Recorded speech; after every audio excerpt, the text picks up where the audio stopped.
You think saving $500 a month is going to make you feel powerful. Like you're finally doing it.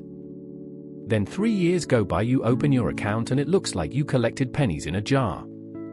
And your brain goes, wait, that's it. Meanwhile, someone you know posts, my portfolio grew $40,000 this year. They didn't even save more. The money just multiplied.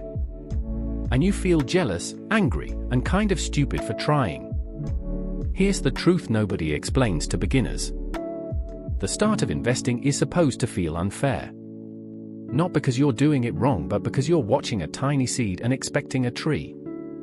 In today's video, I'm going to show you why the first part feels slow, why it's normal, and how the money snowball actually wakes up. I'll use kid-level math, simple stories, and a rule that can save you years. Imagine you're pushing a heavy shopping cart. At first it's stuck in thick sand. You push and it barely moves. That's what investing feels like in the beginning. You're working hard, but the wheels are fighting you. Then, after you push long enough, the cart hits smooth pavement. Suddenly it rolls easier. Same push, bigger movement. That moment is real. It's not motivation. It's physics. The sand at the start is simple. Your money is small. And when money is small, the market can't do much with it. Let's do the kid math.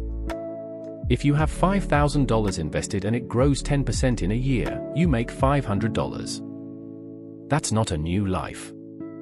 That's a few groceries and maybe a birthday gift. So your brain says, I saved all year and got dinner money. And you're not crazy. That's exactly what happens at the start. Here's the part that shocks people. In the early years, almost all your progress comes from you, not the market. You are the engine. The market is just a tiny helper. That's why it feels like nothing is happening. Because you're expecting the helper to do the work while you're still building the machine. Think about building a Lego castle. The first hour is boring. It's just a flat base and a few walls. It doesn't look like a castle yet. But without the base, the castle can't exist. Your first savings are that base. It looks unimpressive. But it is the most important part. Now let's talk about the activation point, the moment the pavement starts. For many people, that's somewhere around the first $100,000. Not because it's magic, but because the numbers start to feel different. At $10,000, a good year might add $1,000. At $100,000, a good year might add $10,000. That's when you finally notice, wait, my money moved without me. And once you feel that, motivation gets easier. Because you're not pushing in sand anymore, you're pushing on pavement. But here's why people fail right before the good part. They get tired, they look around, and they reward themselves by pulling money out. It's like climbing stairs to a water slide and quitting on the last step. You did the hard climb, then you walked away before the fun part. If you save for 5 years and reach $60,000, then take out $20,000 for a car or a break, you didn't just spend $20,000. You slowed down your future snowball. Because the goal isn't just money today. The goal is speed later. Now let's zoom forward to when the snowball gets big. When your portfolio becomes hundreds of thousands, the jumps start to look crazy. 1 month you can be up $15,000. Another month you can be down $20,000. And you'll think, did I just lose a whole year of saving in 1 week? This is why rich people don't feel calm because they're special. They feel calm because they learned. The market is noisy, but time is powerful. Your job gives you money in a straight line. Paycheck, paycheck, paycheck. Investing grows like a curve.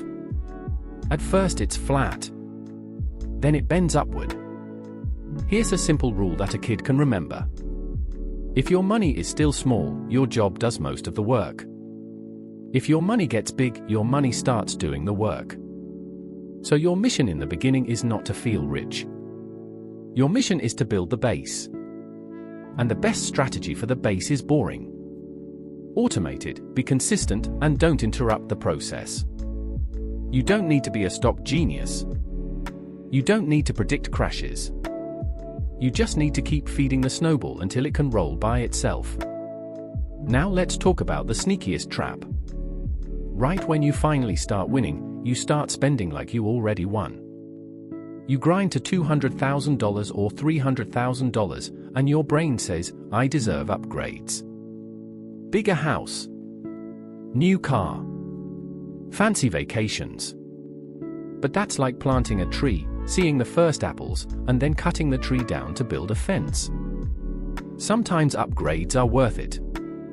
But you should understand the trade. Every new monthly bill slows down the snowball. The fastest path isn't never enjoy life. The fastest path is delay the big upgrades until the snowball is truly rolling. And here's the final truth most finance channels ignore. Even when the math says you're free, your brain might not believe it. Some people keep working forever because their job became their identity. They don't know what to do without a boss, a schedule, and a title. So while you're building money, build a life too. Hobbies. Friends. Skills. Things you'd want to do even if nobody paid you. Because the goal isn't just a number. The goal is peace.